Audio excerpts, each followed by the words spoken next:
What infrastructure elements are important to consider when implementing DBI in intensive intervention? So when I think about implementing a DBI process in a school, you're talking about what you're doing for your top tier of students who need the most intensive levels of support. But the context within the school environment really has to be ready to accept that. And what I've found in working in a lot of different schools is that it does require some foundational elements to be in place before you can think about what you're doing for a top level, tier level of kids. And some of those things are strong building leadership, because having somebody within a building that's guiding the staff within a building and helping to blend different initiatives helps to take away that siloed effect. And that's a very important foundational element that I've found. Another thing I found that's really important is having another internal individual on the staff in addition to the principal, like an internal coach, so to speak, who can help to move things forward.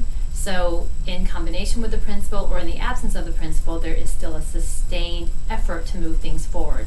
And then thirdly, the other things that I found is having a willing staff, but also to have other general educators as part of this process, because oftentimes when we think about students who need the highest levels of support, we tend to think about interventionists or specialists or individuals who have a specialized form of training.